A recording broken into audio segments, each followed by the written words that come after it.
number of well-known, specific neurological diseases in which I cannot for time, I'm sorry, in which the period of terrible suffering can be much longer than 6 months. We must look at that at the next stage. And like many MPs, I and my colleagues have received many concerns about the availability of palliative care. And I hope we are seeing the start of a much more open conversation about what practical problems people face at the end of their lives, something we are generally not comfortable talking about now in this country, and provision which we don't currently provide for people in anything like an adequate way. We must do better, and like other countries, make sure we see improvements in palliative care at the same time as making this change. Because while we don't have to choose between this bill and better palliative care, we do have to give dying people the right to choose which ending is right for them. So please, please, vote for this bill today. Lizzie Collins. Thank you, Deputy Speaker. And I want to thank the House and colleagues across it for the care and consideration that they've given to this debate. If the bill passes second reading today, there will be further lengthy scrutiny. Today, I want to address something that I think is a bit of a misconception about this bill. And that misconception is the idea that for patients taking a decision to die and for doctors assessing capacity, coercion and consent is somehow new. We've heard the term Rubicon. There seems to be an idea that this is a completely new sort of decision and that this is something unusual and outlying in medical practice. I'd like to challenge that, because actually patients, doctors and indeed High Court judges are already making life and death decisions every day. And as the member for Bury St Edmunds said, in this case we're actually talking about death or death decisions. But let's take the example of withdrawal of treatment. One of my close family members, who actually would not be covered by the eligibility criteria within this bill, starved herself to death through withdrawal of treatment. She'd been unwell for many decades with a condition that would have eventually killed her, at one point becoming unable to swallow. She'd for many years relied on artificial nutrition, and when the type of artificial nutrition she needed changed to a more invasive process, she said, enough's enough. And as a mentally competent adult, under the current law, she was able to take that decision. People are already legally able to die early through withdrawal of treatment. Now, I emphasise, she would not have been eligible under the criteria of this bill, and I've got no idea what she would have chosen if she did have a choice. But the fact remains that her capacity was assessed by a doctor and she was allowed under current law to die early. The BMA has told us that they regularly assess for capacity, coercion and consent, for example in abortion care, and, as in the example of my relative, dying through withdrawal of treatment. This bill and the safeguards it puts in place actually give a stronger framework of protection than the existing law. In this bill, 2 doctors have to test for capacity, coercion and consent. That has to be reviewed by a High Court judge. And there are pauses for reflection built into the process. And if it does get to the point of an assisted death, the patient themselves must administer the approved substance. Let's be clear about who this bill is for. The eligibility criteria are extremely narrow, and some have argued they are too narrow. This bill is for mentally competent adults who are nearing the end of their lives. They are dying, and they are dying soon. Now, many people with a terminal illness will have a perfectly ordinary death, managed perfectly well by palliative care. But we've heard in recent weeks, and in over many years in fact, about the people who do need this bill. The people for whom even the best palliative care simply doesn't work. The people for whom the option, merely the option of an assisted death, gives them peace and comfort and a chance to enjoy the rest of their lives without fearing the manner of their death. And with the safeguards contained within this bill, who are we to deny them that peace? Who are we to decide what they must bear as they die. We have the power through a robust legislative process to prevent human suffering. Good palliative care and assisted dying are not at odds. They are not in conflict. They both aim for the same thing, a good death, surrounded by people you love, with minimal pain and without fear.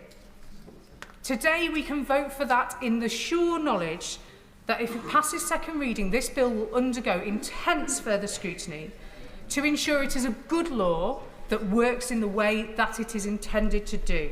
This is the start of a legislative process, not the end. Colleagues across the House, I urge you today, vote yes. Henrik. Thank you, Madam Deputy Speaker. Today I want to talk about two aspects of the bill. What the bill could have done in terms of safeguards but doesn't, and what the bill doesn't do but could never resolve.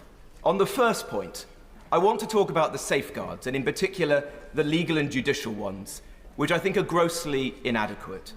Bad law on trivial things is bad enough, and I've seen a lot of that in my time in this House.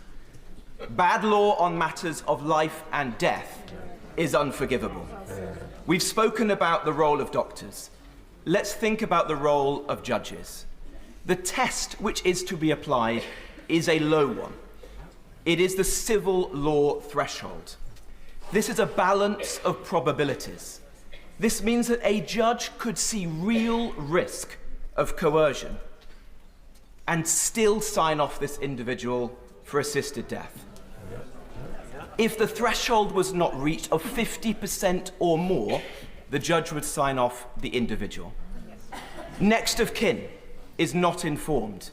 There's no right of appeal, which is extremely unusual in English law.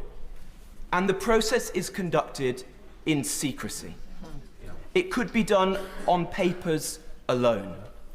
Transparency is absolutely critical to the law.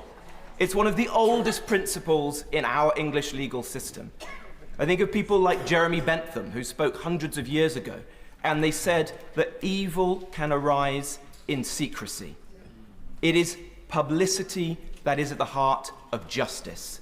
This is not a transparent process, and that leaves it woefully open to abuse. The second point I would make is this. We all want to believe in this House that the laws we pass are final, full stop, the end. It's not the case.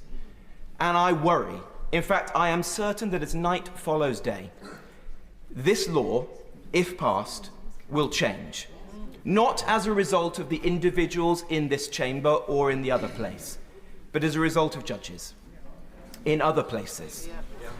We've seen that time and again. It may be on either side of the debate, but it will happen. This act, if passed, will be subject to activist judges in Strasbourg. They will change it fundamentally, and we have to be prepared for that. I don't want to see that happen. The last point I'd make is this, and it doesn't relate to what we might be able to do to improve the bill. It's something that we can never resolve as a House. It's that I don't think it's as much as a slippery slope. I think it is like a cliff edge. When we walk out of this chamber or out of the gates of this building tonight, we'll walk into, in a way, a different country if this bill passes. There'll be different conversations around kitchen tables. There'll be different conversations had by couples lying in bed at night, on quiet country walks when people talk about difficult things. And they won't be conversations that I think make our country a better place. And more important than that, there will be people who don't speak about these things at all. There will be imperceptible changes in behaviours. There'll be the grandmother who worries about her grandchildren's inheritance if she doesn't end her life. There'll be the widow who relies on the kindness of strangers, who worries, who it preys on her conscience. There will be people who are, and we all know them in our lives, shy, who have low self-esteem, who have demons within them. I know those people. I can see them in my mind's eye. They are often poor. They are vulnerable. They are the weakest in our society. And they look to us. They look to Parliament to represent them, to support them, to protect them.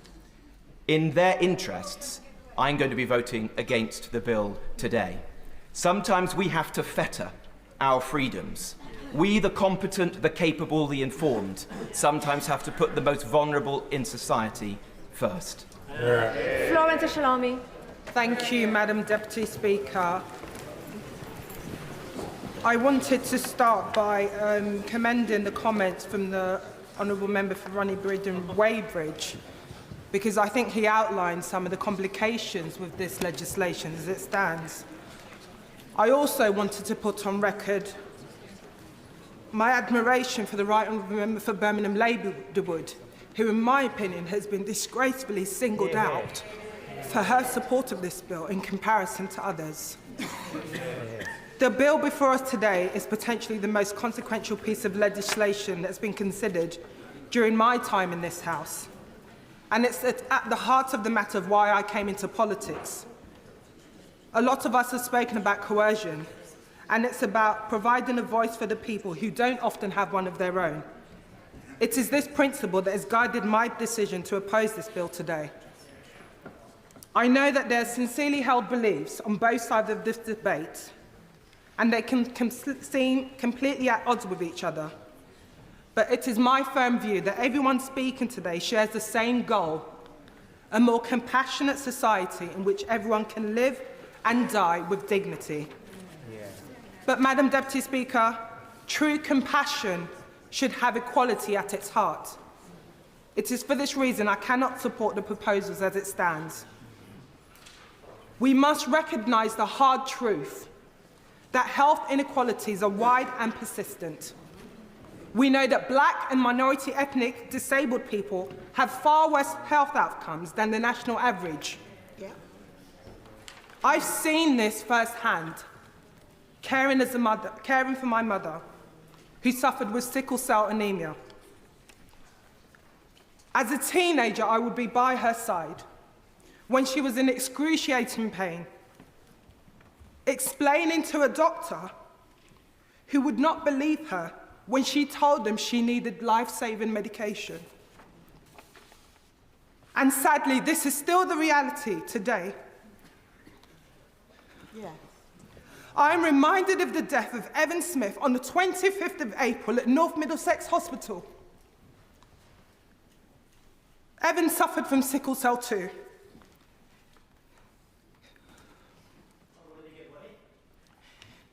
He was in so much pain that he had to ring 999 from his hospital bed because he was denied oxygen and basic care by the doctors. Put simply, Madam Deputy Speaker, we should be helping people to live comfortable, pain-free lives on their own terms before we think about making it easier for them to die. Colleagues will be aware of Section 15 of the proposed bill, which outlines the provision for signing by proxy. I'm worried that this could create an issue for vulnerable groups who are more prone to coercion by family members.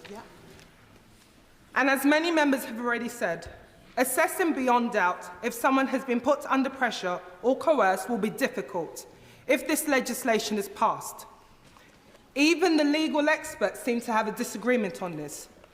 So I do not believe there has been enough scrutiny on this. And the risk of coercion will be for the highest of some of the most disadvantaged people in our communities.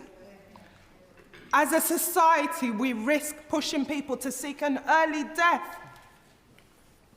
I cannot in good conscience support this. My late mother lived with chronic illness all her life.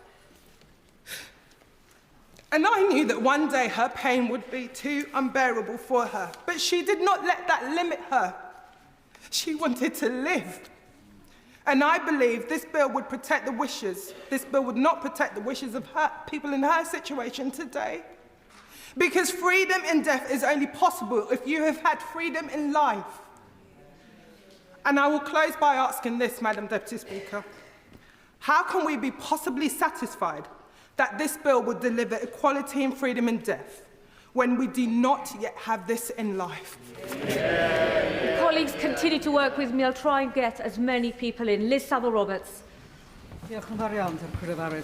And I think the starting point for many of us today is how to resolve that dilemma of what I want for myself with the fear of enabling potentially terrible consequences for others. There's a rational fear of the reality of coercion and what drives decisions within families, what individuals feel is best for their family. There's a rational fear of how institutional pressures, lack of resources and, appallingly, culture within the NHS might ramp up the convenience of death as an affordable option. This isn't a new fear, and the Honourable Member for York Central mentioned this. Baroness Neuberger's review into the Liverpool care pathway said that in order that everyone dying in the acute sector can do so with dignity, the present situation has to change. That was in 2013. We know in the aftermath of COVID how little has changed. Death as an institutional convenience has never been and never will be right. It is our duty to demand good palliative care, to address the institutional barriers, the resource barriers to good palliative care. But this is not a licence to sidestep today's moral question. The people of England and Wales now expect us as legislators to provide an answer in principle. It's our duty to provide that answer not only in principle, but also in process. With this in mind, I will support this bill at second reading if there is a guarantee of sufficient scrutiny to stitch together a complete garment out of what is presently threads and patches that could indeed, as we heard, be rent asunder in court. If Bill Committee scrutiny cannot make this bill robust, I will reconsider my support at future votes.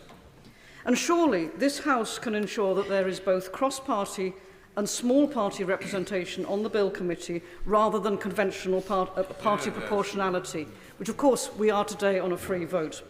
The implications for Wales, where health is of course devolved, cry out for proper consideration, and I support the Honourable Member for Gowers in her concerns about the Sewell Convention and the need for a legislative consent motion in the Senedd.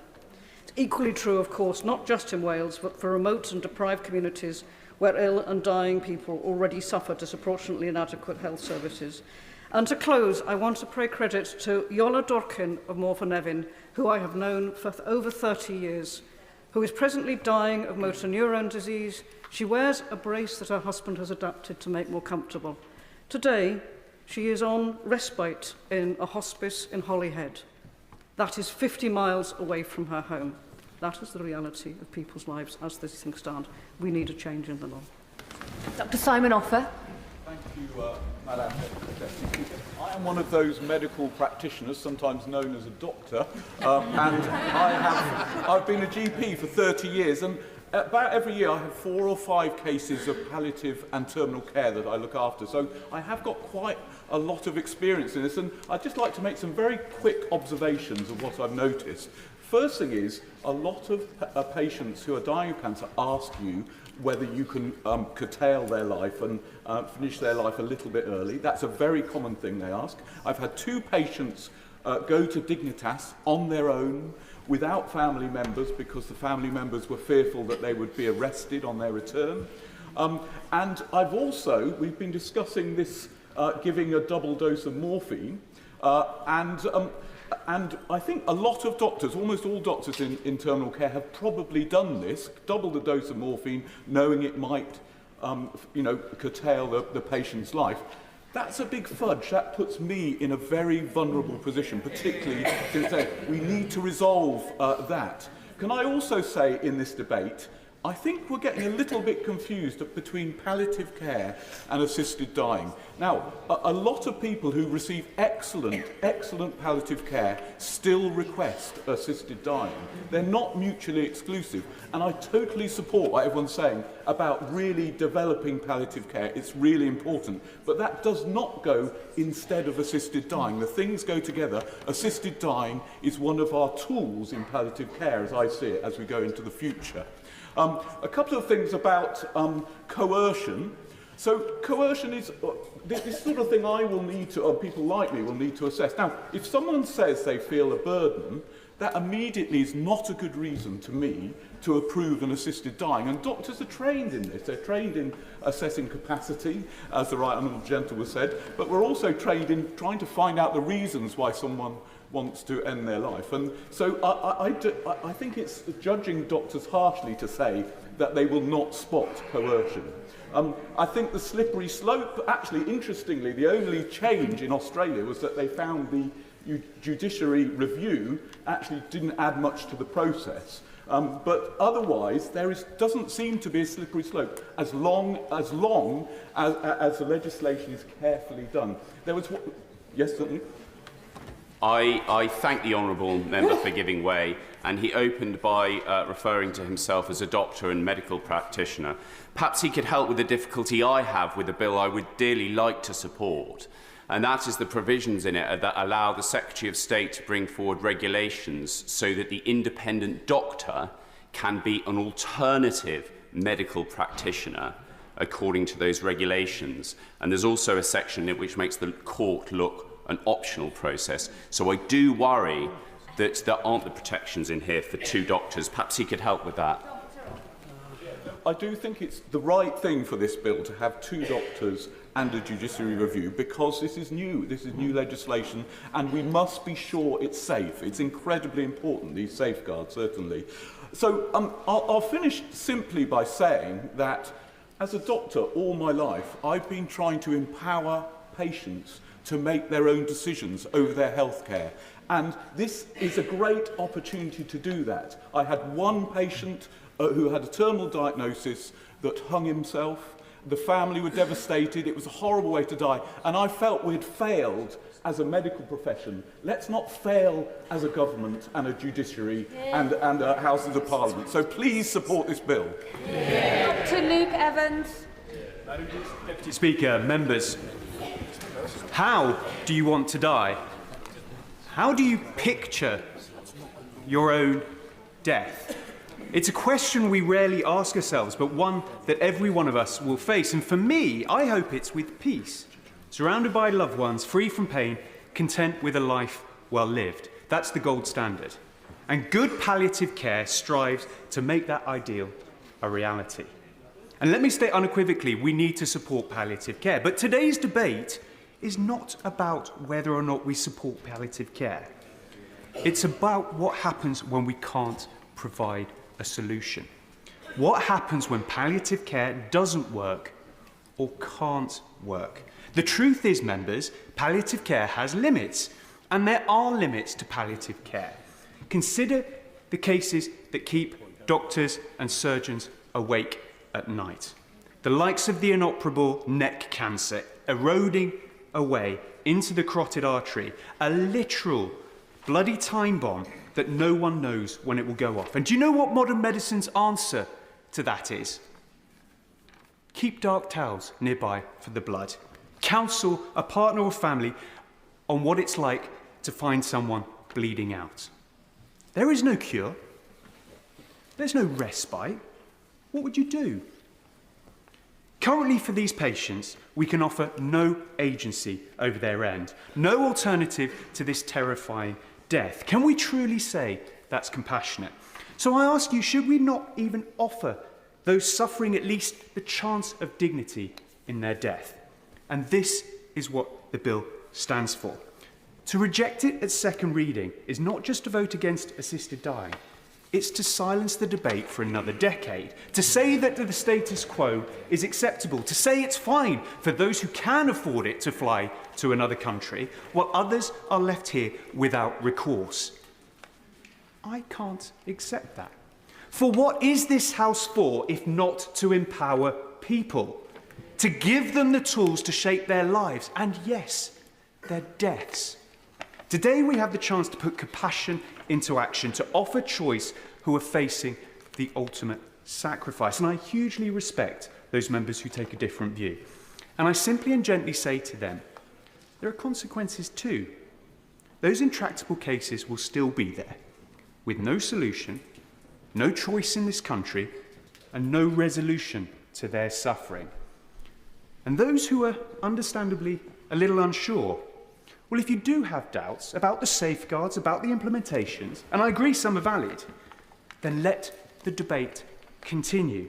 For some of you, it will be at a bridge too far, but if necessary, reject it at third reading. But to stop it now is to stop the conversation entirely, to take the choice off the table, to remove a dying person's agency.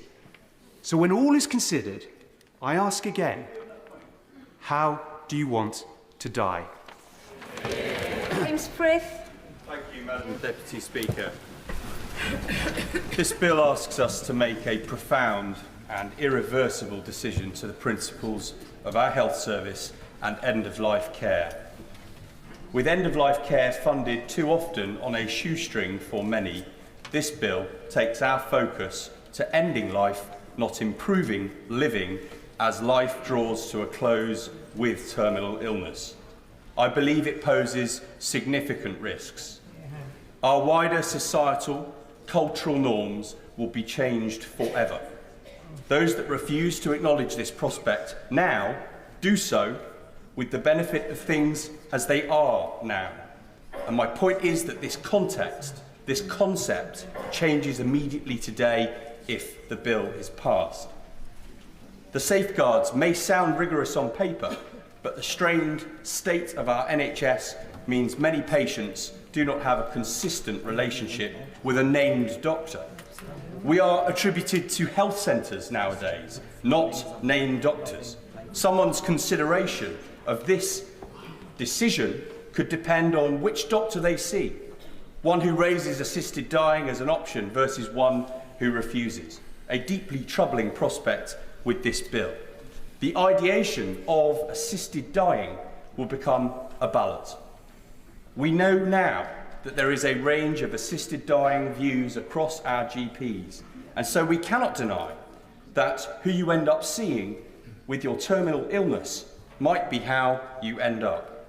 At the doctor's, possibly in the presence of a loved one, under strain and also in need of respite themselves. And this first suggestion is the beginning of a journey towards, yes, assisted dying. This is before you consider the forces of marketing, of commercialisation and the industry that will spring up if this bill passes and is sewn into our NHS. It is possible we cannot imagine being the victim of coercion, or that as MPs, our agency is so baked into our experiences of living, we cannot envisage a scenario where those who already claim to feel unseen and directed towards meeting their end sooner than otherwise might have been. Our casework from constituents is already full of cases of people struggling to access the rights we've enshrined in law, access to justice, health, education support, the disaster in our SEN system, as victims often of state neglect, often of state coercion, and the failure of safeguards once supported on paper passed into law. Disability rights groups and advocates have raised their voices, wanting us to talk about the dangers of normalising assisted dying. For many, this bill represents not a choice but a principle shift that undermines the value we place on protecting the vulnerable. And so it falls to us as the strongest to stand up and vote against this bill. Passing this bill today will not improve palliative and hospice care. For me, my belief is it will forfeit it. End of life is complicated. End of life care often isn't complicated enough. On reflection, my mother-in-law deserved a frank, trusted conversation on the risk of secondary illnesses and amputation that would follow with the automatic cancer treatment she was given in her final months of life. We should expect more agility from our NHS.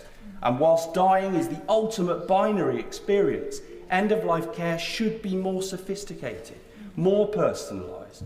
Shortening these expectations with a system that endorses assisted dying will forfeit this too. Finally, Madam Deputy Speaker, as legislators, our responsibility is to protect the most vulnerable and consider all eventualities. We disagree on slippery slope arguments, but if this bill passes, it will be a moment of no return. and why I am not prepared to support this bill. Neil Shastrihurst. Thank you very much, Madam Deputy Speaker. And it is a privilege to speak in this debate today. And I think the way in which the House has conducted itself on both sides of the argument is a credit to this place. I stand here as not only a medical practitioner, having worked as a surgeon for about a decade, but also as a healthcare barrister. So I've looked at this debate from both sides of the argument.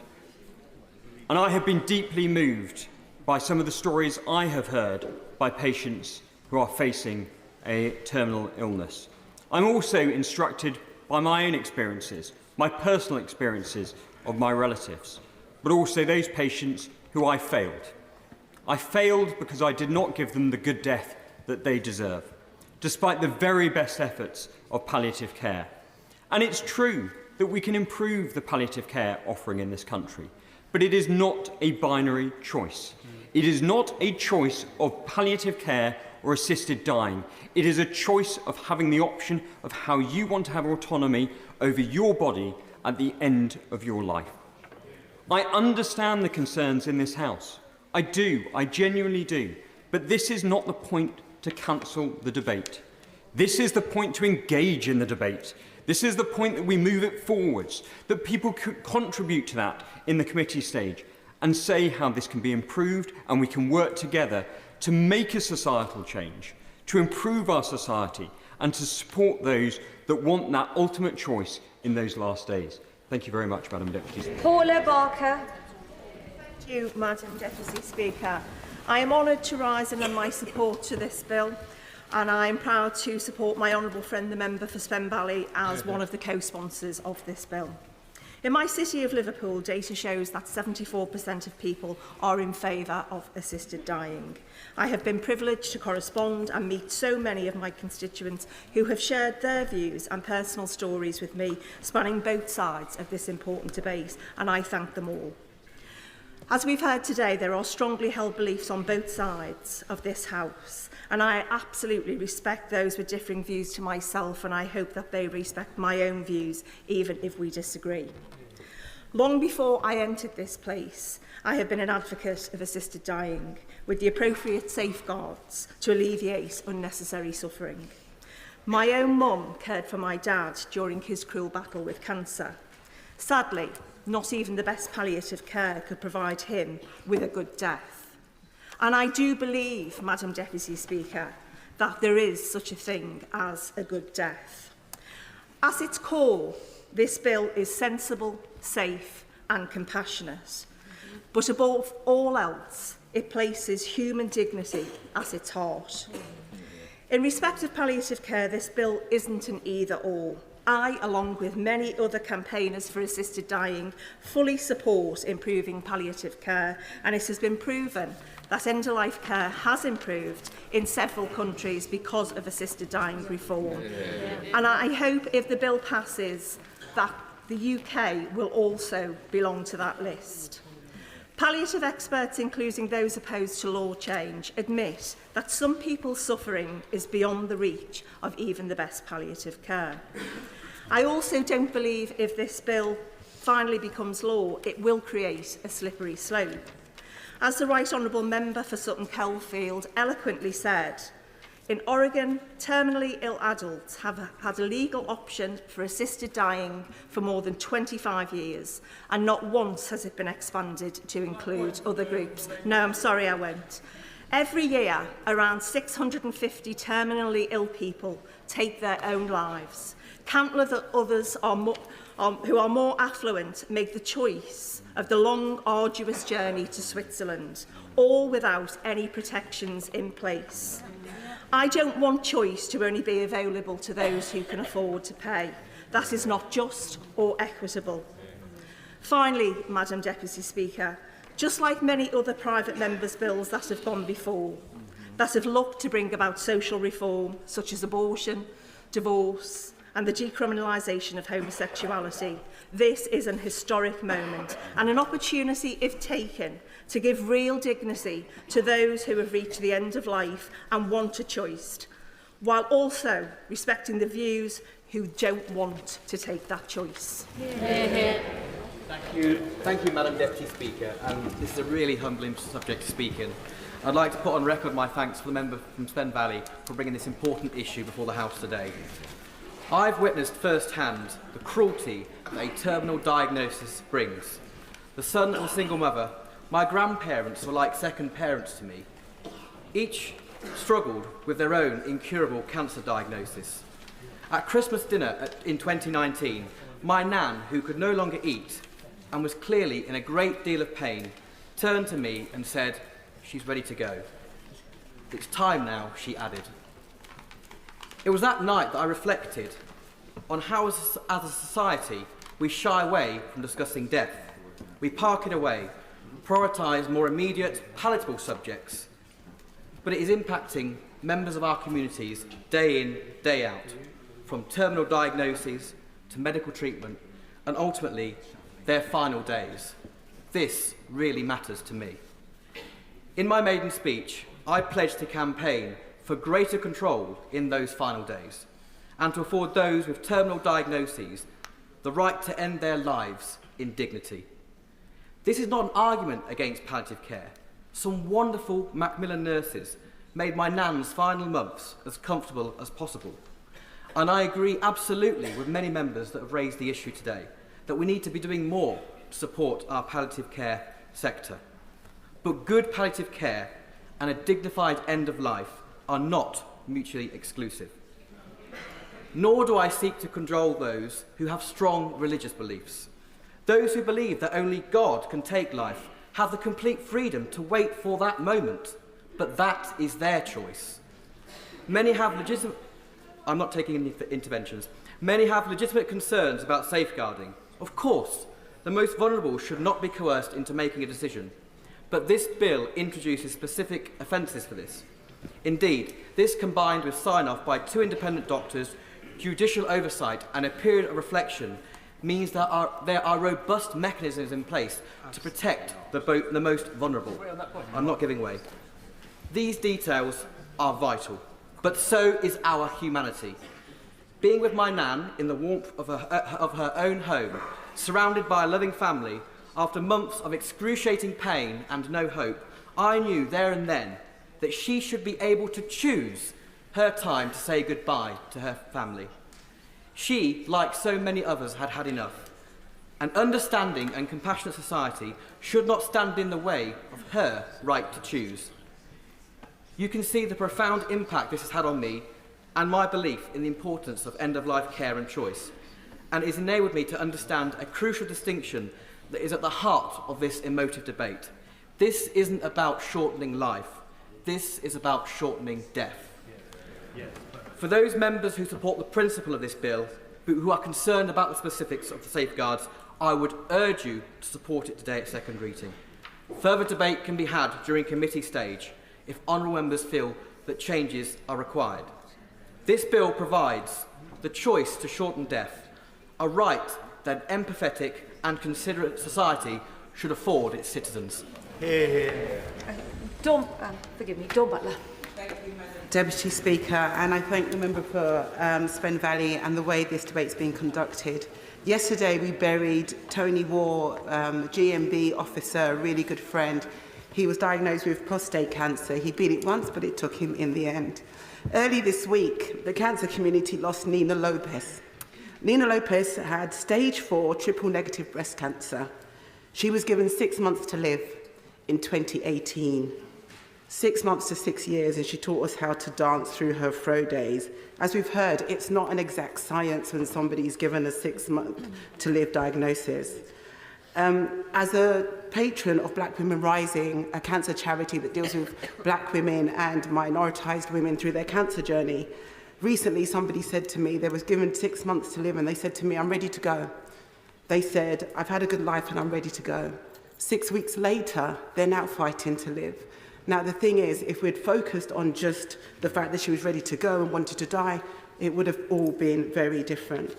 So There are parts of the law, and we've heard in the debate today, that needs changing around coercion, around doctors being able to help people with their end-of-life treatment. But I think those safeguards and those discussions can be separated from assisted dying and assisted suicide. I don't see why we have to have that as a combined discussion. Everybody has the right to die with dignity and compassion. Whether this bill passes or not today, I hope that those conversations will continue. After all, we are legislators. We have the ability to do that. 80% of my constituents are against this legislation, and I'll be voting against, Madam Deputy Speaker. Jardine. Very much, Madam Deputy Speaker. It's an honour to follow the Honourable Member, and I'd like to pay tribute to the Honourable Member for Spen Valley. I think the way in which this debate has been conducted today, the spirit is a tribute to her leadership in this issue. It's been harrowing for all of us, I believe, but to us falls the responsibility and the privilege of making this decision on behalf of those people who go through experiences so harrowing that I don't think any of us, even though we have heard their tales, can imagine. I know that I can't. But until recently, I put to the back of my mind that I have actually been in the situation where I have waited to find out whether I would have a terminal diagnosis. And I was lucky, it went the other way, and I don't know what I would have wanted, but I do know that as I waited, I thought about all the things that I wanted to do and might be denied, that people with a terminal diagnosis do. The things they planned with their lives, the opportunity of seeing their children grow, be married, or perhaps their grandchildren.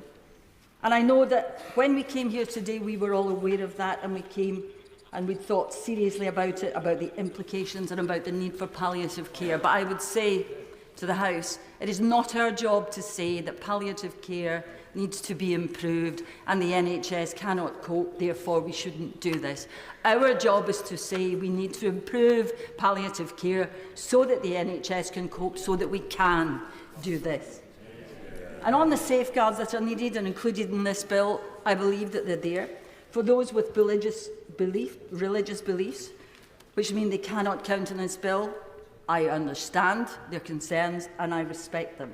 But I would not be standing here if I were not convinced that in this bill we have the best opportunity to provide a choice safeguarded by medical and legal professionals and protected from that slippery slope. Because it happened in Canada, because they did not have terminal diagnosis in the definition of the bill from the beginning, and we do. And that we should go on from today, if we vote this through, to perhaps further scrutiny, tougher levels, that every piece of legislation in this place and the other must go through.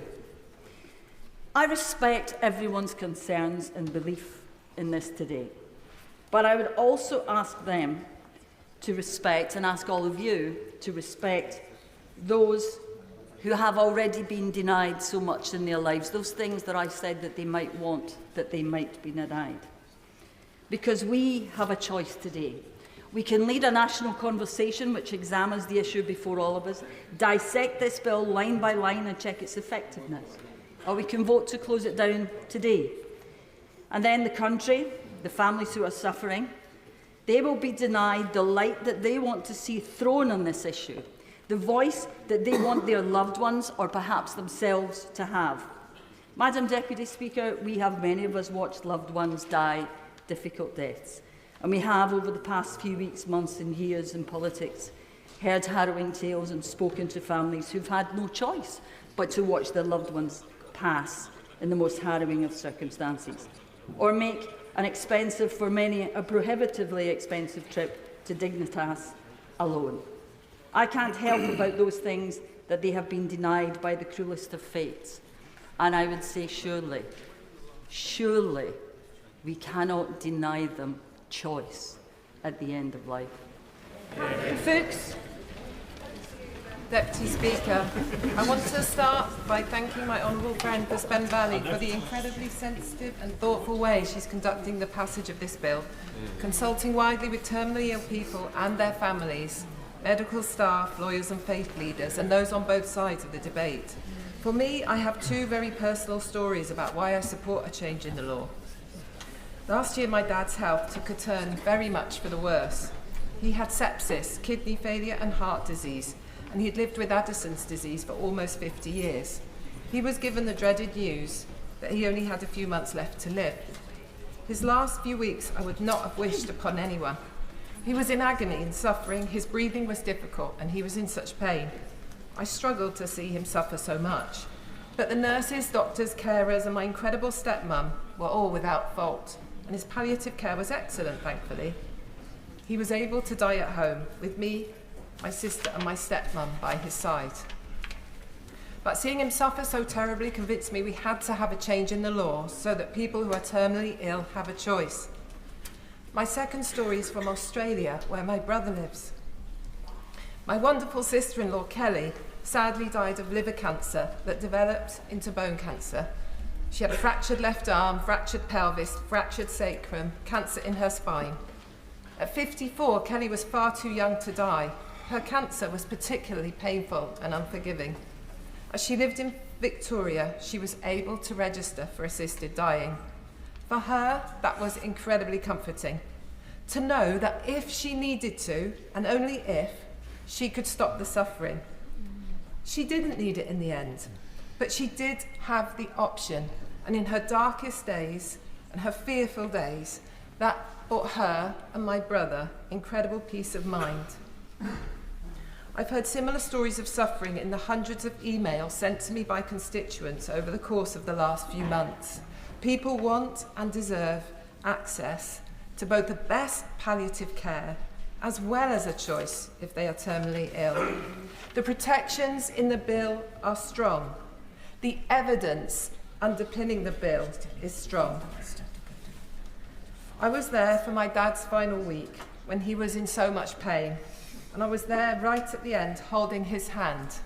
What a privilege to be with him at the end and see him through. So in memory of my dad and of Kelly, I support this bill, and I urge all those across the House to support it too. Jim Allister. Thank you, Madam Deputy Speaker. This is not an easy subject, nor should it be, because this is a matter of the taking of human life. The taking of human life sanctioned by the state. Our nation, through many wonderful charities, through government itself, reaches out compassionately to those who are threatening suicide. They are urged to use the services of the Samaritans and to get all the help they can. Mr. Speaker, I cannot square the circle where the state would then move to itself sanction suicide, indeed to facilitate suicide, in fact to promote suicide, and to do it in respect of those who are intrinsically the most vulnerable in our society. Anyone who gets a diagnosis of terminal illness by reason of that is obviously vulnerable, and many in consequence suffer depression and other difficulties. So they are amongst the most vulnerable in our society. And being vulnerable, they are amongst those most liable to fall under the foul influence of coercion. Now, coercion comes in many forms, and anyone who's listened to domestic abuse cases will know that it can be very insidious, it can be very invasive, it can be very persuasive, because the coercer has the constant ear of those they wish to coerce. Add into that mix the fact that that person might feel a burden. We've all heard old people say, I'm a burden on society, I'm a burden on my family. And even when they're told, no, caring for you is not a chore, it's a privilege, they still think they're a burden.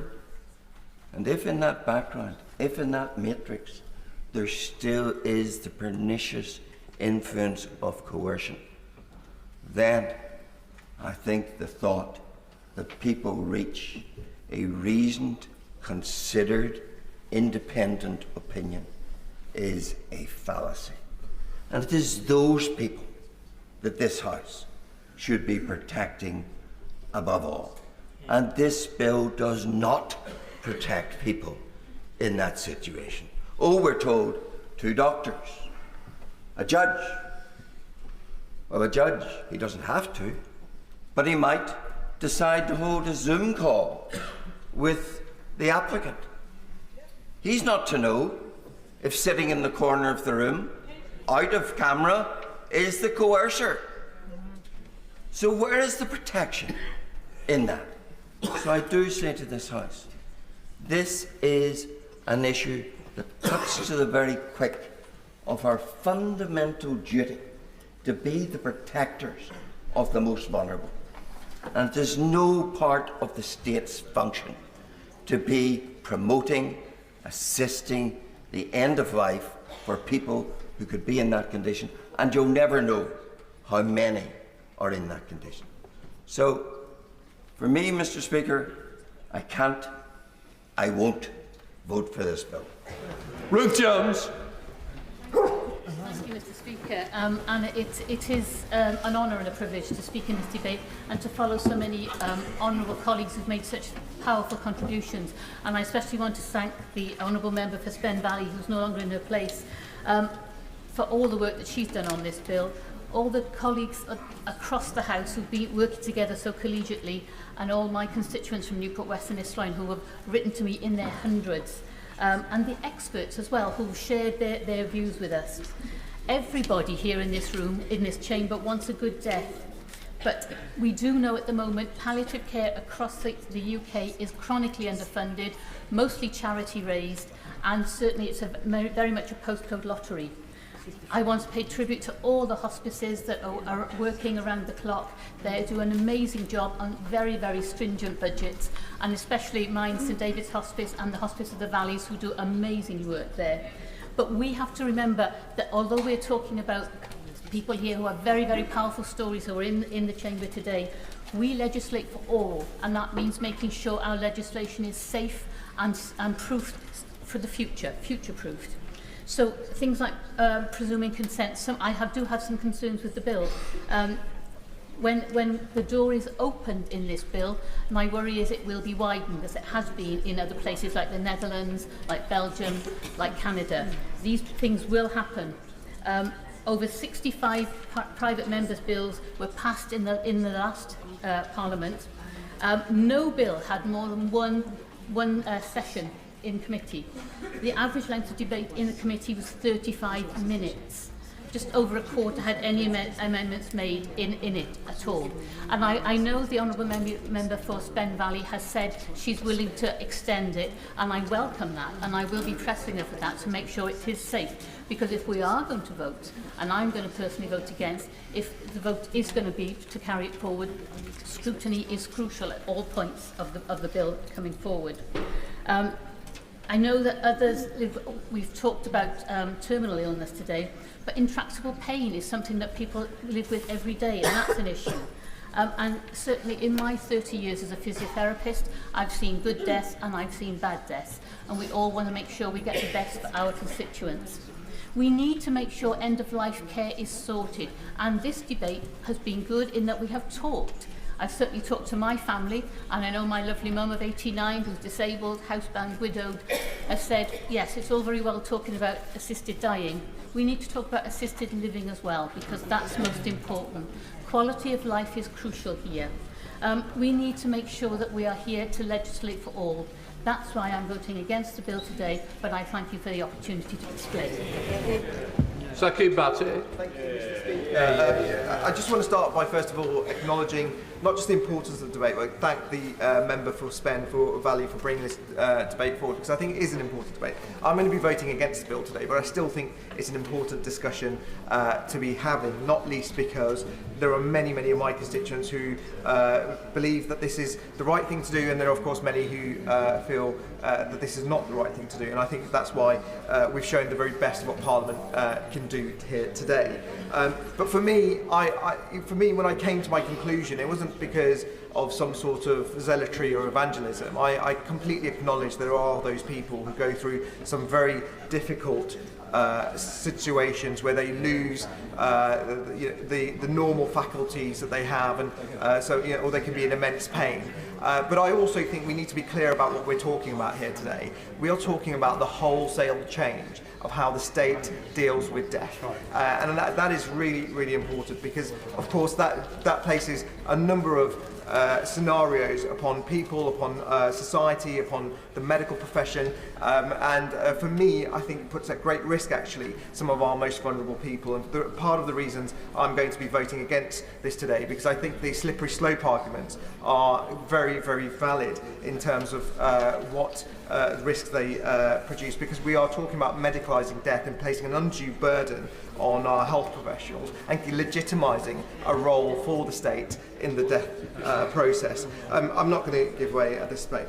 And I've yet to be convinced there are sufficient safeguards in place in this. And I think if we talk about slippery slopes, if you look at Canada, for example, you don't now even have to have a terminal fatal illness. And mental illness will be an acceptable reason for assisted suicide in 2027. So for me, even though it didn't start like this, clearly in Canada that Pandora's box has been opened, and clearly that route is what we have the risk of embarking on today. And I know the Honourable Member for Spen Valley said that there is almost a guarantee that this won't change, but she can't guarantee that parliamentary sovereignty, or she can't guarantee that future parliaments won't change the goalposts on this, and she can't guarantee that. And the very fact that the argument for a slippery slope is exactly that when you embark on this journey, that is exactly where we may end up as the goalposts start to move. I also think that there's been lots of conversation around the PMB process, and I'm conscious of time, so I'm going to end my comments very shortly. But lots of comments about the PMB process. The Honourable Member cannot guarantee that there will be sufficient scrutiny and those safeguards work. There's not been enough impact assessment, not been enough public consultation. There's been very limited time to look at this piece of legislation, and we are at serious risk of presenting something or passing something that will do immense harm. And I worry that in the future we will look back at this where there has been abuse or there's been coercion, and some of our most vulnerable people will be coming back to this House to discuss the damage that we've caused today. Point of order, Kim Leadbeater, please. Mr. Speaker, on a point of order, I seek your guidance on correcting the record. I said in my speech I have consulted with the highest levels of judiciary and medical profession. I have received correspondence from the Judicial Office, and I would like to clarify my earlier comments. Whilst I have spoken to lawyers and judges, I should not have implied that the serving judiciary has in some way indicated their agreement to the bill, which they have not. The serving judiciary have been very clear to ensure that they have made no public comments about the bill one way or the other. So, Mr. Speaker, I apologise if I applied anything to the contrary, and I seek your guidance on correcting the record. Well, thank you for correcting the record. Rosie Writing. Speaker, I rise today in support of this incredibly important bill. Like many colleagues here, I have been contacted by hundreds of my constituents on both sides of this debate. I have been moved by their personal stories that bring home the impact of this legislation could have on them and their families, and I want to put on record thanks to everyone who's contacted me. I fundamentally believe in the right to choose at end of life, and that's what this bill is about, giving dying people a choice on how they die. Anyone who doesn't want an assisted death can choose not to have one, and anyone who wants the reassurance of an option has it.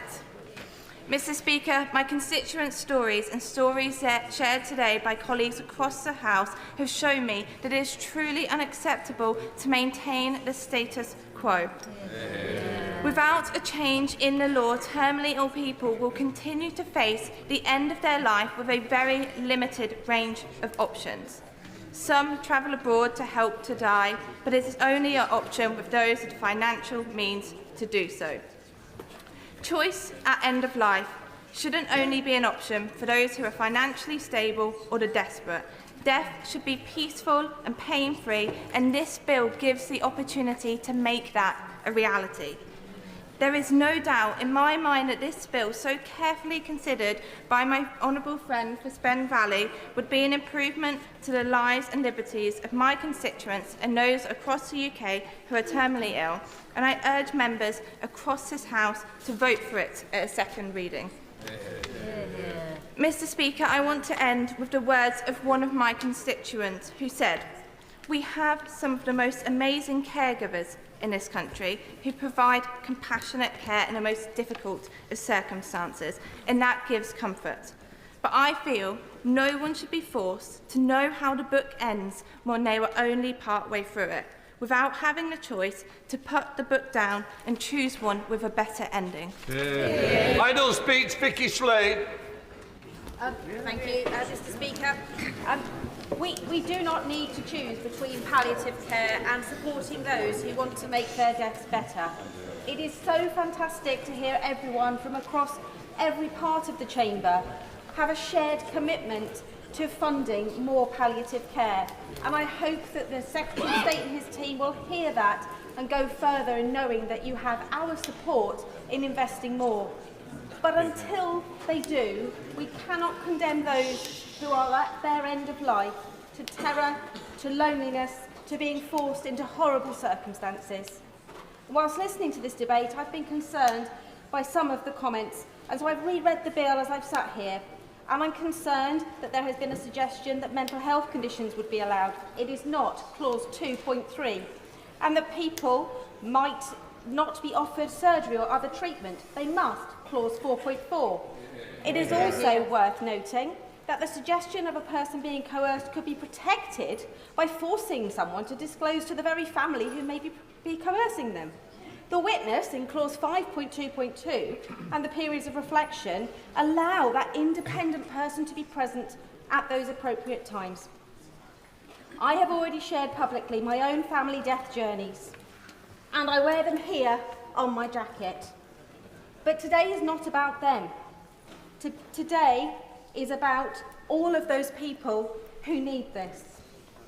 Last night I read the book Die Smiling about Nigel's journey to Dignitas, and it ends with his final journey and a Facebook post prepared before he made that agonising journey, a 20-hour journey with his wife and children to Switzerland, and it moved me to tears.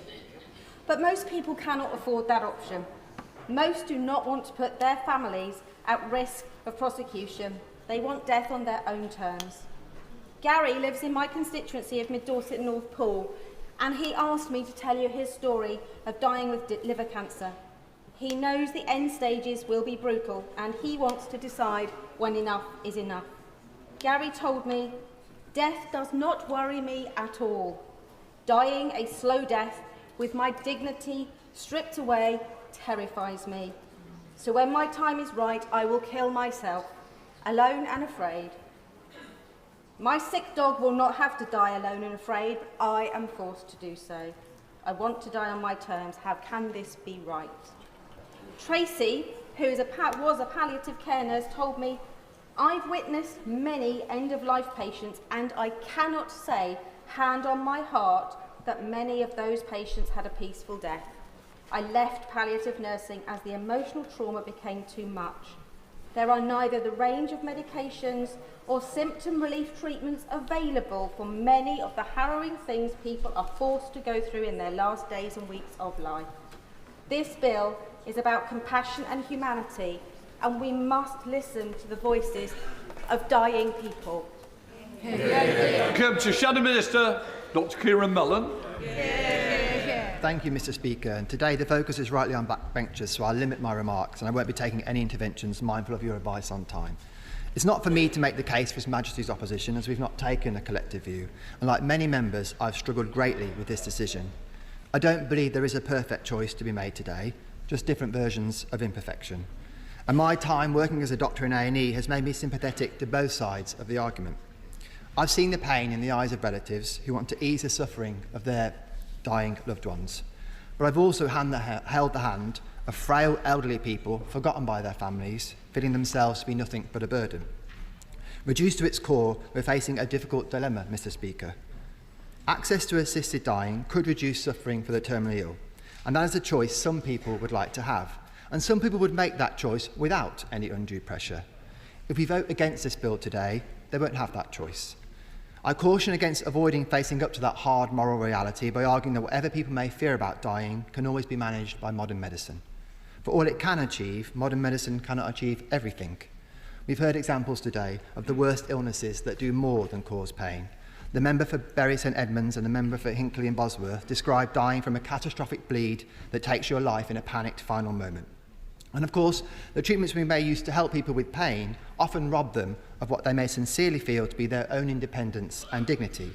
Some people may not want to spend their final days in a drug-induced state of semi-consciousness to manage their pain.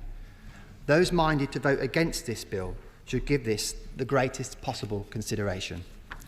And I don't think opponents of this bill can deny this, any more than proponents of the bill can deny that if this law is passed, it would represent the crossing of a significant legal, societal and moral Rubicon. Every other expectation we have of the state is for it to help extend and protect life. We would instead be asking the state to procure the medicines, provide the staff and sign off through the courts, a process that is designed to and will lead to someone's death. And a deep respect for the sanctity of life is not the preserve only of religious thinkers. Opponents of this bill place great weight on that consideration. They argue that once you accept that the state and its citizens can play a proactive role in causing death, the debate will shift from whether it should do that at all to how and when it should.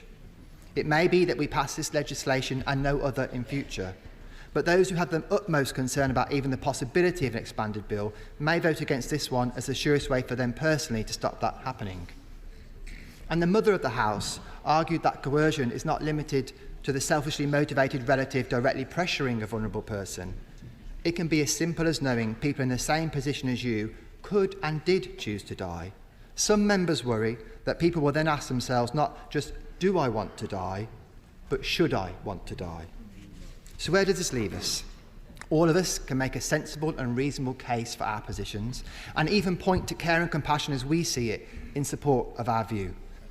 Taken all together, I think that means one thing more than anything else should be our guiding principle today. We should, above all else, vote with great humility and with respect for each and every vote cast in whichever direction. And I want to direct that sentiment to the country at large. I know there are passionate campaigners on either side of the debate with their own perspectives who fear greatly the outcome today if it isn't the one that they want. I say to them that as well as being MPs, those voting today are also sons and daughters, brothers and sisters, parents and grandparents. I know each member will have in mind what they would want for their families and themselves. And I know our final decisions will come at the end of a great deal of thought and careful consideration. And as the member for Vauxhall has said, I think if you listened closely enough today, you have actually heard us speaking all with one voice. The voice of passion for those people and causes we're trying to aid with our vote, even if those people and causes are different. That passion represents this House at its very best. That should not be forgotten, and I hope that that is something on which we can all agree. Davis Jones. Thank you, Mr. Speaker. This second reading debate on my honourable friend, the member for Spen Valley's bill, provides this House and the country with an opportunity to discuss this complex and sensitive issue. I want to make clear that I stand at the dispatch box today not as the MP for Pontypridd representing the views of my constituents, although I thank each and every one of them for taking the time to contact me with their considered opinions.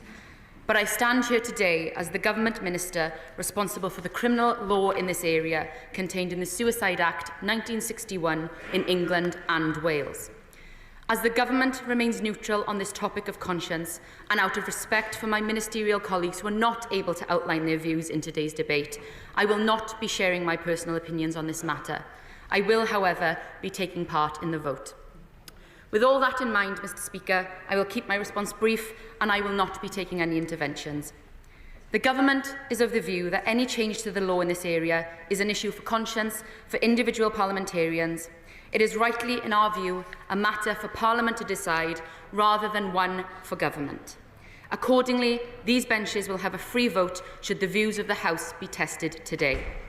If the will of Parliament is that the law in this area should change, The Government will, of course, respect its duty to the statute book and ensure that any bill is effective and that its provisions can be enforced. I thank my friend, the Honourable Member for Spen Valley, for bringing this important national conversation to the fore and for conducting her campaign with respect and integrity. I pay tribute to the campaigners on all sides of the debate, including Dame Esther Ranson, Liz Carr, Nathaniel Dye and Baroness Gray Thompson. They have all used their voices to advocate for what they believe and have contributed significantly to the important national conversation around death. Regardless of views, the one thing we have in common is that we will all experience death at some point. Death is a topic we do not tend to talk about very much, but these discussions have undoubtedly enabled families up and down the country to talk openly about their wishes and how they feel about their own death. That powerful level of honesty is a tribute to how members of this House and campaigners have conducted themselves throughout, and I thank them for informing today's debate. Point of order, Kit Moulton. I beg to move that the question now be put, Mr. Speaker. The question is that the question now be put. As many other opinions say aye. Aye. The contrary, no. I think the ayes have it. The ayes have it. Right. The question is the bill now be read a second time. As many of that opinion say aye. Aye. Of the contrary, no. No. Division. Clear the lobbies.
Order.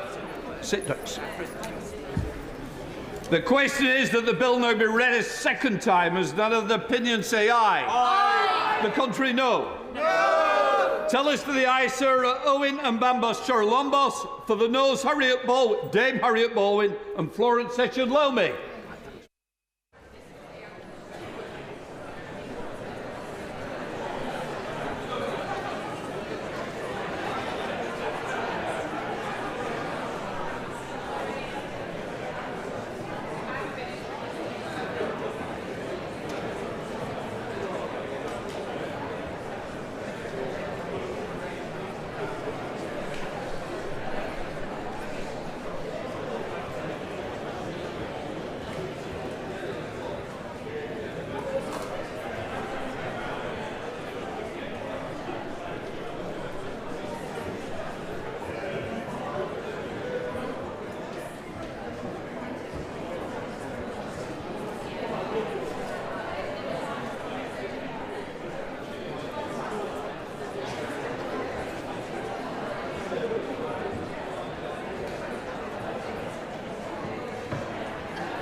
Order! Order.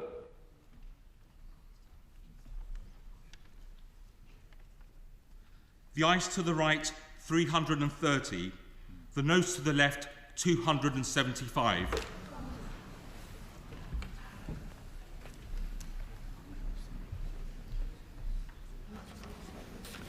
The ayes to the right, 330. The noes to the left, 275. The ayes have it, the ayes have it. And look!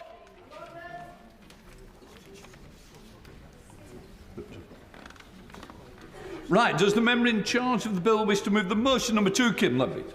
Mr Speaker, I move that the Public Bill Committee to which the Terminally Ill Adults End-of-Life Bill stands committed shall have the power to send for persons, papers and records. Under Standing Order number 63 brackets 2, I must now put the question forthwith. The question is that the Public Bill Committee, to which the Terminally Ill End-of-Life Bill stands committed, shall have the power to send for persons, papers and records.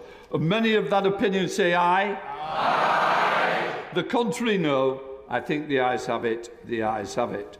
Under Standing Order number 632, only one motion relating to the committal of the bill may be moved, and that has been done. Right.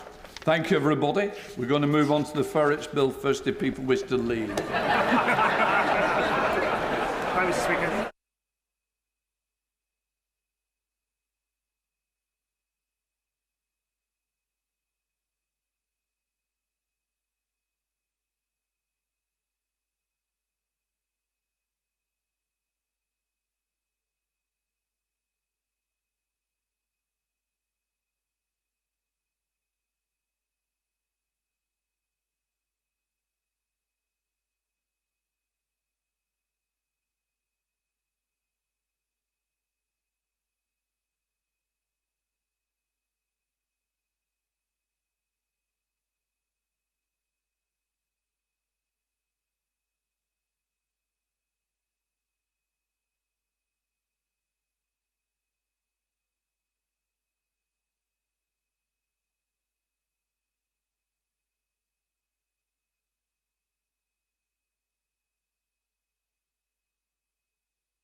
Animal Welfare, Import of Dogs, Cats and Ferrets Bill, second reading.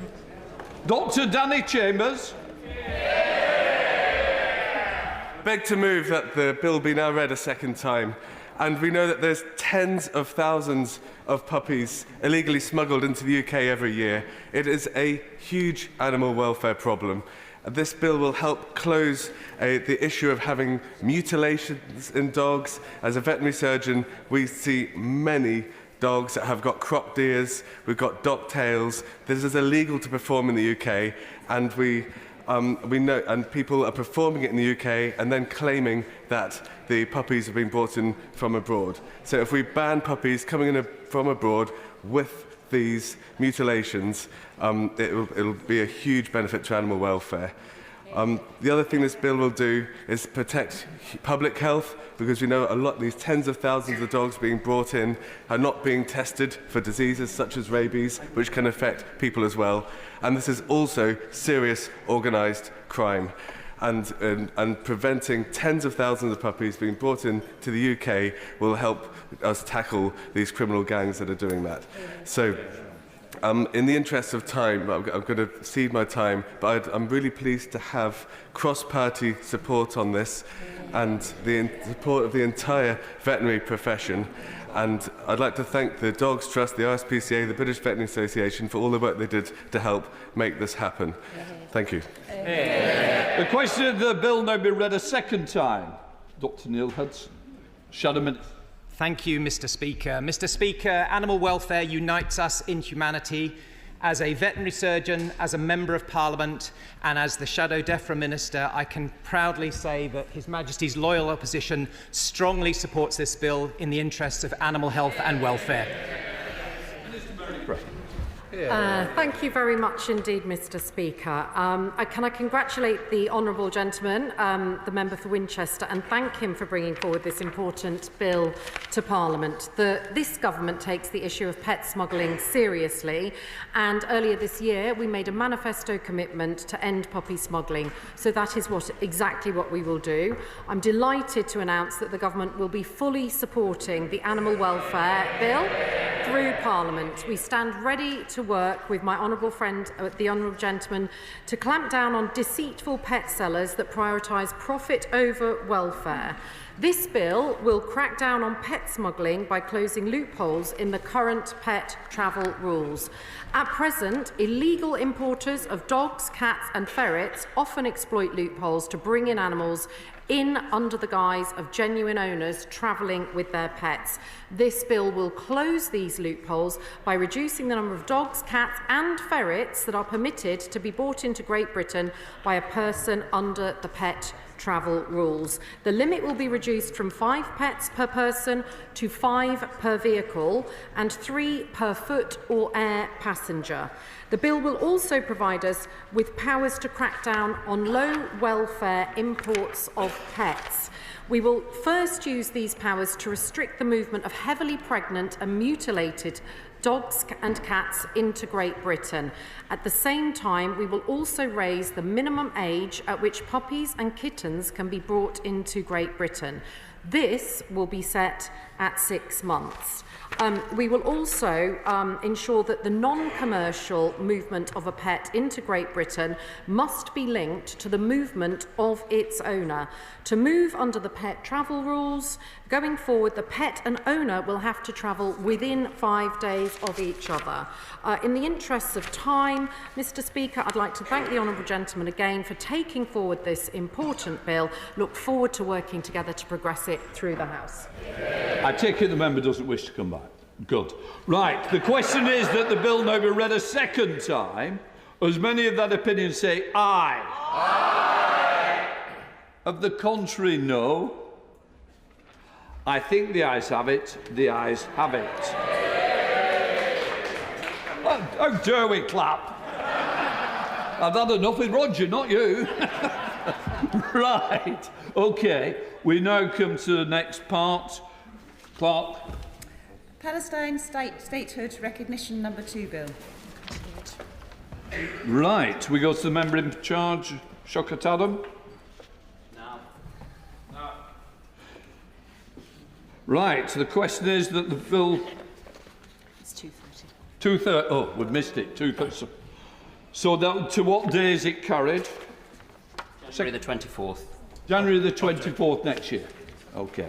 Right. Special Envoy for Freedom of Religion and or Belief Bill. Second reading what day? No. This is now. The 28th of March 2025. 28th of March 2025. Employment Rights Special Constables Bill. Object. It hasn't said no. It says no.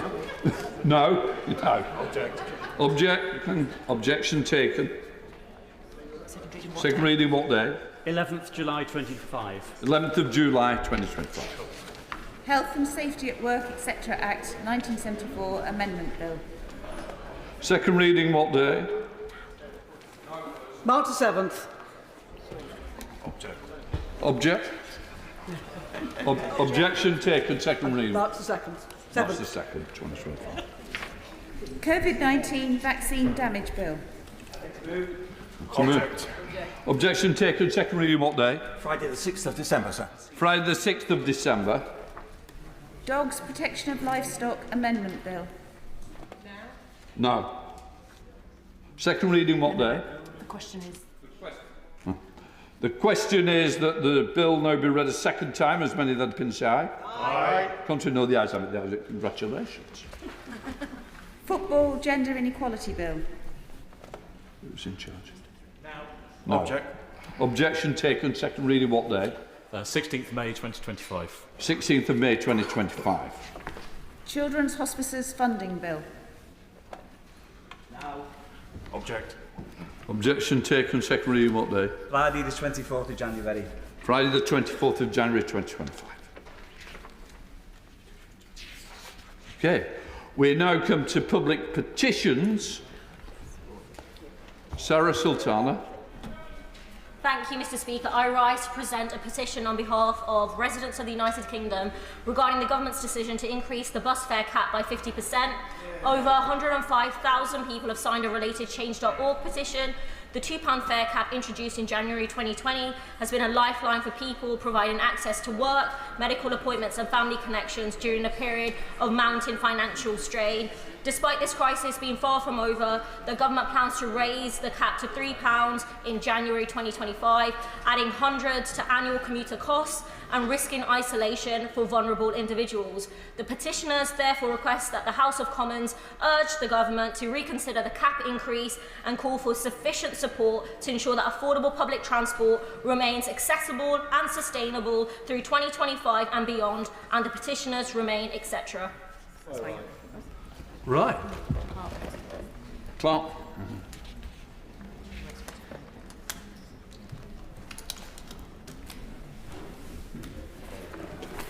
Petition National Bus Fare Cap. Right. We now come to the next petition. Jess Assatel. I rise on the 5th day of the UN's 16 days of activism against gender-based violence to present a petition on behalf of my Lowestoft constituents on commercial sexual exploitation. Pimping websites facilitate the trafficking and exploitation of women and yet remain readily accessible. These companies make millions of pounds out of extremely vulnerable women and are a core part of the business model of sex trafficking in the UK. The petitioners therefore request that the House of Commons urges the government to outlaw pimping websites and paying for sex and provide support, not sanctions, to victims of sexual exploitation.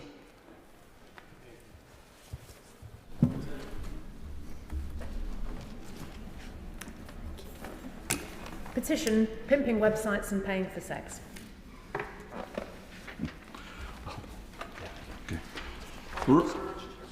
A point of order, Jim Shannon. Speaker, further to the debate that, in the chamber beforehand, but assisted dying bill, the honourable lady who introduced the bill assured the House that there would be cross-party support in relation to the make-up of that committee. Can Mr. Speaker confirm for Hansard and for for my constituents back home to assure that the make-up of that committee will represent the views of this House, ever mindful that of the vote as it took place? I think we all are very aware of that. 334, 275 against.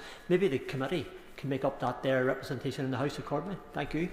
Can I just say to the honourable member, unfortunately it's not my responsibility. It is for the member in charge.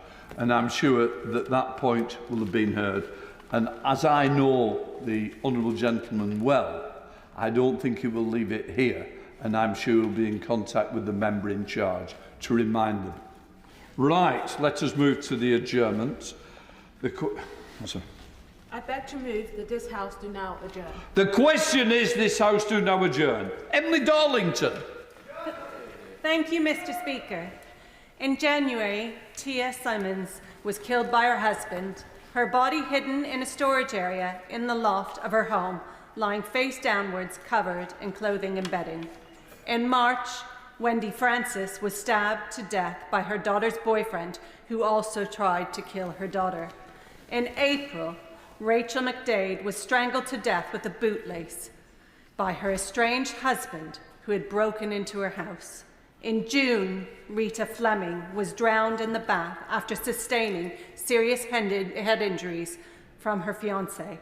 In August, mother of three, Courtney Mitchell, was chased down the street and stabbed to death in broad daylight by her ex-boyfriend.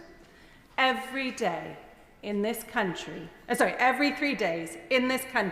a woman is murdered by a man. Any other murder or violence spree against a group in our society would be front page news every single day. I will give way. I commend the Honourable Lady for Milton Keynes Central for bringing this forward. The Honourable Lady, first of all, congratulations and well done. The Minister's in her place. The Minister's a love of Northern Ireland. I know that. And Northern Ireland in the last year, 6 women have been murdered. I understand that they're all cases are pending, accountable, but does that not illustrate exactly? It doesn't matter where you are in this great United Kingdom of Great Britain and Northern Ireland, the murder rate for women is absolutely abysmal. I absolutely agree with my honourable colleague. I don't know, friend. I don't know. I feel I know you now with so many interventions. But I would say it is the fact that it's not front page news and top headline news that shows that the discrimination and the misogyny and the news coverage around this issue means that we need to use our positions in the House to make sure it is heard. This year was confirmed that the most dangerous place for a woman to be anywhere in the world is in her own home. It's estimated that less than 24% of domestic abuse crime is reported to the police, yet the police receive domestic abuse-related calls every 30 seconds. It isn't just devastating for the women who are in receipt of it, but also for the children that observe it. And domestic abuse comes in all forms: violent, emotional, financial. 1 in 4 women in England and Wales will experience domestic abuse in her lifetime. Give way, please. Yes, happy to. Wolverhampton, last year, it was estimated that over 6,000 women were subjected to domestic abuse. Would my honourable friend please give commendation to the Orange Wolverhampton campaign that runs from the 25th of November to 10th December every year, whereby the campaign involves Wolverhampton Safeguarding Team, the Safer Wolverhampton Partnership and the City of Wolverhampton Council to work together in order to highlight the issues of men's violence against women, and this also includes domestic abuse and violence against young women that's sadly so prevalent these days. I'd like to thank my honourable friend for that intervention. I know Wolverhampton has been doing many community campaigns to change the tide of this violence against women and girls, and I know that that's been happening in cities and towns across our country. But we need to be there to support these campaigns for them to have a true impact. I want to take this opportunity to thank an organisation in my own constituency, Milton Keynes MK ACT. They have done enormous work, including running a refuge and perpetrator programs in order to support those who've been victims of domestic abuse, but also those that perpetrate it. And it's work like this that has been trying to stem the tide of abuse in our communities. With my honourable friend. Does my honourable friend and the Minister agree with me that we need to ensure the ongoing funding for the critical organisations in our communities that are supporting women and girls, like the Emily Davison Centre, which was the first centre for ending violence against women and girls that was established in the UK, in Accrington?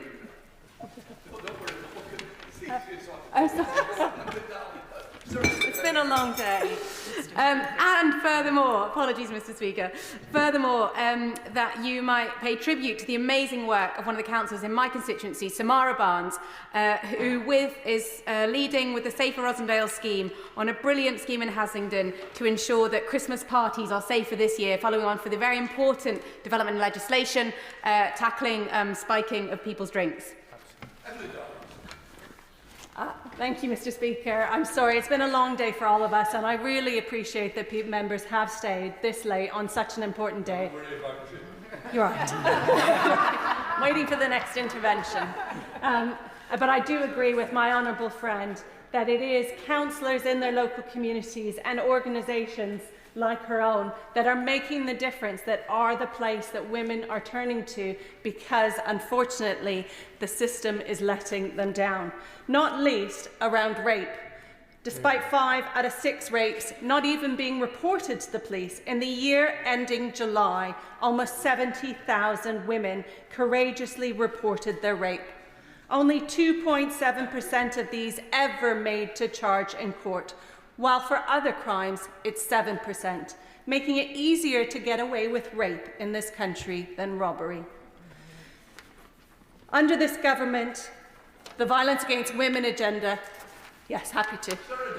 I thank the honourable member for giving way and securing this really important debate. Now, there are around 3,000 reports of violence against women reported in Somerset every month, and at least 1 in 12 women experience violence against them each year. Many of those incidents do go unreported. Now, a constituent of mine was sadly regularly physically abused by and gaslighted by her ex-partner, and she felt really disappointed and disillusioned with the police response. So it feels to me that there's no wonder that so many women are not confident to be able to report the abuse against them. So does the honourable member agree with me that gaslighting is a serious problem in tackling violence against women and girls?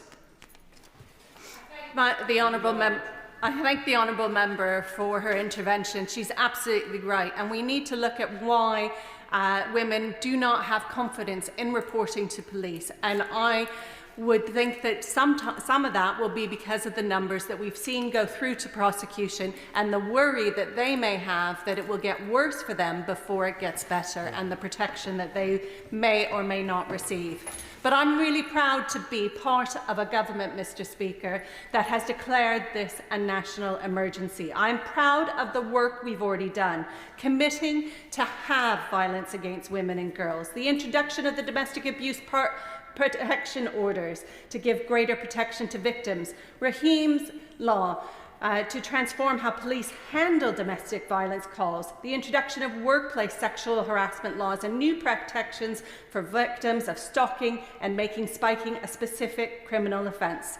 And that is no doubt down to the hard work of the amazing women we have leading this in government, not least the Honourable Member for Birmingham and Yardley, the Honourable Member for Pontypridd, and the Honourable Member for Pontefract and Castleford for their absolute commitment and tireless work on this issue. Thank you very much indeed, Mr. Speaker, and I think I congratulate the Honourable Lady on getting this debate, and I think what she's saying is absolutely right. And would she agree with me that actually it's changes in law in this place which can help lead to perhaps broader cultural change in society? Sometimes we actually have to be at the forefront of that, and sometimes that can be quite difficult, but actually we have to also pick up that challenge, particularly when it comes to tackling violence against women and girls. Thank you to the Honourable Member for that intervention. I absolutely agree. And it's when we see actions like members across the House raising this in Northern Ireland questions, raising this in Westminster Hall, raising it throughout the different debates that we have, that we know that will have impact right across not just what the government does, but actually right across how men and women perceive this issue in our communities. I want to talk about those perceptions, particularly the perceptions of young men. We often get the platitudes, Mr. Speaker, that women, it's always been this way. So is that actually true? Well, a 2024 CPS survey of 18 to 24-year-old men has shown us that it's not. Half of 18 to 24-year-olds think that it's not rape if the victim doesn't resist or fight back. Over half think that being in a relationship or a marriage means consent to sex can be assumed. 2/3 believe that if a person says online they want to meet up and have sex, they are entitled to the sex when they meet, no matter what the individual may change their mind. And more than half think that if a man has been drinking or taking drugs, he is not responsible for the rapes he commits. Give way? I'm happy to. Thank you, and I thank my honourable friend for bringing this forward. Would the House agree with me that we need to do more to tackle the toxic masculinity by people and influencers like Andrew Tate? Because they are at the forefront of putting this into the minds of young men. I thank my honourable... Thank you, Mr. Speaker. I thank my honourable member for that intervention, and I'm just about to come on to exactly that point. So the results of this survey show that young men between 18 and 24 have a significantly poorer understanding of rape and consent than those over the age of 65. So how has this happened? Young men are being radicalised in the same way recognised by terrorist groups. This sense of entitlement, this righteousness, this belonging to community, a community whose role models are Andrew Tate, who says, if you put yourself in a position to be raped, you must bear some responsibility. Losers love to talk about feelings.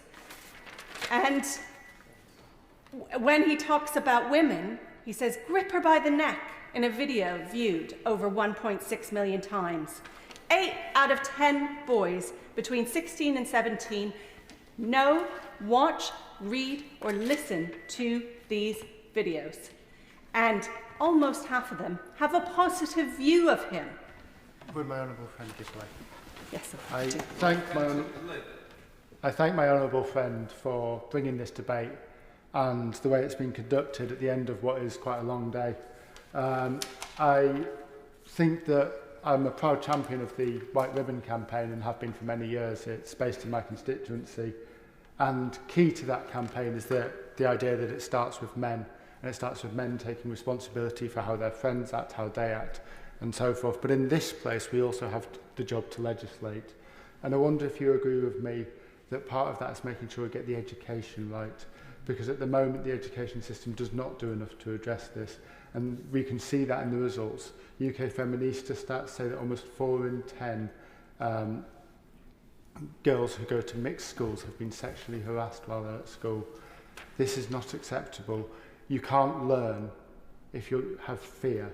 If you're a human being, you should have the right to live without fear. And that's what I want to see in this country, in our education system and throughout society. Thank you, Mr. Speaker. I absolutely agree with my honourable friend, and I know he is a big champion on this issue, not least with the White Ribbon UK in his own constituency. And I want to move on to that. So what do we do to make sure that we challenge this? The work that the government is doing is absolutely challenging it in terms of the law, in terms of the courts. But it's up to us to challenge it in our communities. We are role models in our communities, and that is why I am proud to have led Milton Keynes to become the first White Ribbon city. Yes. Thank you. Can I just first of all thank my honourable friend for bringing this motion forward. It's so important for how we behave in society, but also how we behave in this House.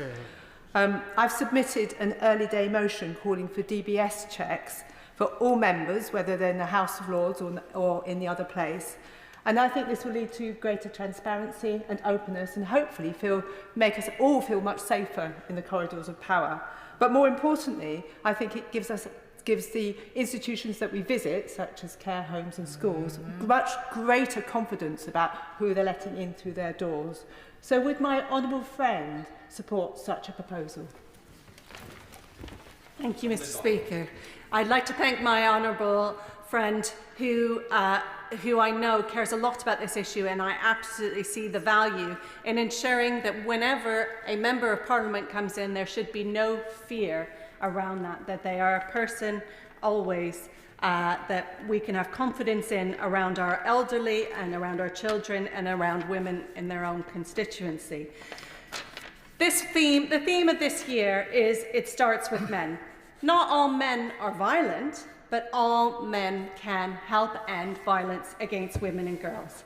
And I'd like to thank some of the men who've spoken on this issue recently, who are paving the way to be incredible role models for the other men to look up to. The Honourable Member for Calder Valley, as in his tireless work, the Honourable Member for Blackpool South, who spoke passionately at the White Ribbon Day reception, and many, many others who spoke in the Westminster Hall debate and in questions throughout this House. It starts with us here in this House. And when members fall short, we, like the men and women of the House, should be able to call it out. And I hope we consider, if it's appropriate, for members through the modernisation and other initiatives, like your DBS checks, whether members elected this House with violent criminal records. Would my honourable friend give way? Yes. I thank my honourable friend for giving way. Thank you, Mr. Speaker. Refuges offer protection from perpetrators, time to recover from abuse, and a range of support to enable survivors to rebuild their lives. Yet last year, 61% of refuge referrals in England had to be declined due to lack of capacity. In my constituency of Scarborough and Whitby, we have the highest rate of recorded domestic incidents in North Yorkshire, but no refuge. Does my honourable friend agree with me that the refuge sector needs more support? Thank you, Mr. Speaker. I absolutely agree with my honourable friend. Refuges, and there are far too few of them, with far too little beds, and often are not appropriate for the kind of care and support that both the survivor needs, but also their children need. I would like to see more examples like the one run and purpose-built one run in Milton Keynes that actually provides the care and the counselling for everyone in the family that needs to flee the situation, and that will require more support from both local authorities and from the government to ensure that best practice is shared and that the funding is there. Just to conclude, for far too long, excuses have been made. I was drunk, her skirt was short, her heels were high, and it was a teenage indiscretion. We need to remember that our behaviour, our words, our actions are being watched. We have the opportunity to turn the tide for the 50% of the population that are scared to walk down the street, to go to a festival, to go for a run, or even to go home. Too many women, the statistics of violence against women and girls makes them feel like something will happen to them, that it is inevitable, even if it's already happened to them before. And to them, this feels like only a matter of time. So it is up to us in this House, every member, woman or man, to be able to hold themselves up as an example to how real men behave and how women should feel they should be treated. Thank you, Mr. Speaker. Yeah. Minister Jess Phillips. Thank you, Mr. Speaker. May I start by thanking my honourable friend, the member for Milton Keynes Central, for bringing forward this debate on such an important issue, and also maybe not noted by any of those other than those of us with the most eagle eye what she has called this debate, and that is the violence by men against women. I noted it and appreciate it, because men's violence against women and girls ruins lives on a truly terrible scale, and it must be treated as a national emergency. It is a high harm and high volume crime, and so for that reason, the second part of that, the high volume, it is a difficult issue to grapple with, but one that we are absolutely determined to do. The data tells us that crimes such as domestic abuse, stalking, rape and other sexual offences disproportionately affect women. And we also know that these crimes are predominantly, though not exclusively, committed by men. We have committed to halving violence against women and girls in the next decade, and I will refer to some of the steps, although, I mean, it's very nice, isn't it, for a government minister when the person all of the steps that you're going to take as a government were in the speech of the person before you. I appreciate it. This includes addressing the root causes and the underlying behaviours and attitudes that cause violence against women and girls, and ensuring perpetrators are brought to justice. The femicide that my honourable friend highlighted when she began speaking tell the story better than any of us could. They are harrowing and each one a tragedy.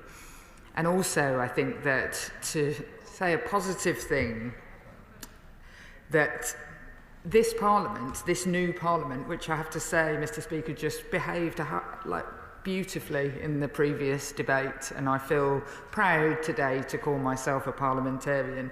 But this new Parliament, and I have to say, Mr. Speaker, I don't know how you're doing it, because I literally can't identify half of the new members of Parliament. The amount of men I have seen speaking up on violence against women and girls since I have been in my ministerial position from all sides of this House has been a real sea change. So the fact that this year's White Ribbon Day, as was referred to by my honourable friend, is it starts with men, I have really felt that. I will doff my cap to the honourable member for Strangford, who has always been in pretty much every debate I have been in on this subject. But I really do feel like there has been quite a tide turning in this regard, and it is really lovely to see here today men and women together speaking up about this. We all know that domestic abuse is often a hidden crime that is not reported to the police. That is not acceptable, and victims deserve to feel safe and for justice to be upheld.